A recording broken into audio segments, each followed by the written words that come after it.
On tonight's all-new episode of Animal Control, the officers answer a call about bad bunnies.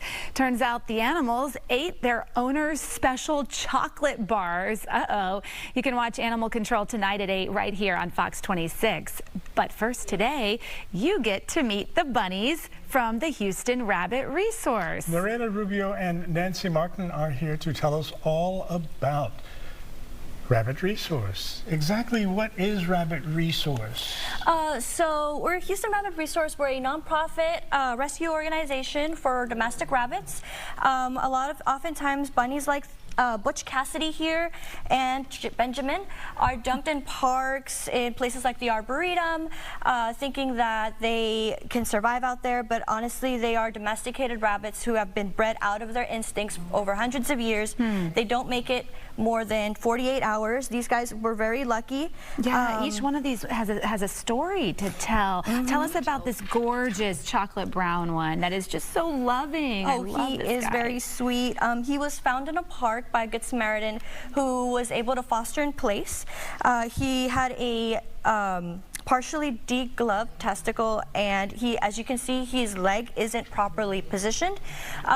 So genetically, his leg looks like it's broken. So it'll have to be amputated, but he'll be okay. And tell us about the one you have, Butch Cassidy. Butch Cassidy. He and his mate were let to run outside, and they were shot at with BBs, and the mate unfortunately passed away 12 days after giving birth to 4 little babies, who we also have in our care.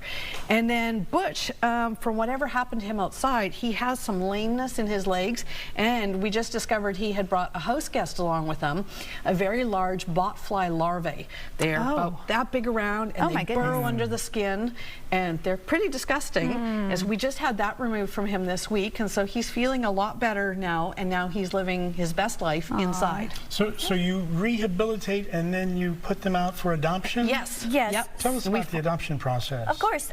So people will apply, put in a general application. Our adoption coordinator will go ahead and contact them and interview them, discuss about rabbit care, their diet, make sure that they know what to expect, because Butch Cassidy and Benjamin ended up the way that they are because, you know, they're bought before people do any research, and then they realize how much work these rabbits are. And then once they realize how much work they are, they're like, oh, they're rabbits, we can just release them into the wild. So we interview them, we discuss, we make sure they have the proper resources to get started if they're ready to go forward. They come to our adoption event already pre-approved so that they're ready just to come and meet whoever they're going to meet, and then they go on a 2-week sleepover trial, so they're not just adopted on the same day. And then once the 2-week trial is over, they can decide whether they're ready for this adoption to be finalized, or if this bunny is going to go back to foster home. So the foster home is always ready to receive them back if it ends up not working out. Oh, that's wonderful. Yes, because you want to make sure that this is the right place. Yes, we will always take our rabbits back, no questions asked, because we just want to make sure they have the best possible home. Well, Houston Rabbit Resource, what a great organization to learn about. How can someone contact you if they need to? Our website, they can find all our contact information, or Facebook, but our email is info@houstonrabbitresource.org, and we are always looking for foster homes as well. That helps. The more foster homes we have, the more rabbits we can save. All right. Thank you so very much for bringing these two in. Thank you for having us. Well, next, why